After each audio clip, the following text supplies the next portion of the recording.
अगर ईश्वर से प्रेम है तो ईश्वर के प्रति दान जरूर करें। ईश्वर आपकी सारी मनोकामना पूरी करेंगे। एल मेरे बच्चे, तुम कुछ पाने की अभिलाषा में भक्ति को बोल रहे हो। तुम अपने निस्वार्थ भाव को क्यों त्याग रहे हो?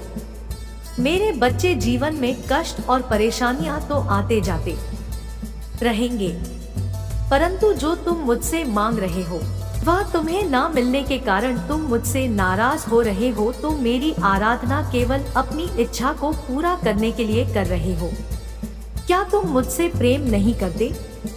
मेरे बच्चे, यदि मैं तुम्हें कुछ ना दूं तो तुम मुझसे दूर चले जाओगे। क्या प्रेम ऐसा होता है? मेरे बच्चे, प्रेम तो समर्पण का नाम है।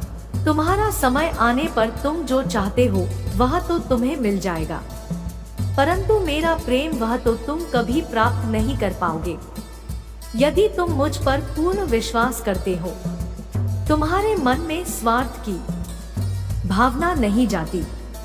तुम्हें यदि कुछ ना भी मिलता तो भी तुम्हें यकीन रखते कि मैं जो भी कर रहे हैं वह मेरे अच्छे के लिए ही कर रहे हैं। वो मेरे साथ कभी गलत नहीं होने देंगे। जो भी गलत हो रहा है वह मेरे कर्मों का फल है। मेरे बच्चे, ऐसा मानने वाले कभी मुझसे नाराज नहीं होते। कभी वह मेरे भक्ति में स्वार्थ नहीं ढूंढते। वह सदैव सिर्फ अपने भक्ति को ही महत्व देते हैं। उसके बरे वह कुछ और नहीं सोचते। मेरे बच्चे, मैं चाहूँ तो तुम एक पल में दूर कर सकता हूँ। मैं चाहूँ तो इस संसार का कोई भी मनुष्य दुखी नहीं रहेगा, परंतु मैं ऐसा नहीं कर सकता। समय और नियति के विरुद्ध कोई भी कार्य नहीं कर सकता। मैं ईश्वर होने के उपरांत भी इस प्रकृति के नियमों को भंग नहीं कर सकता।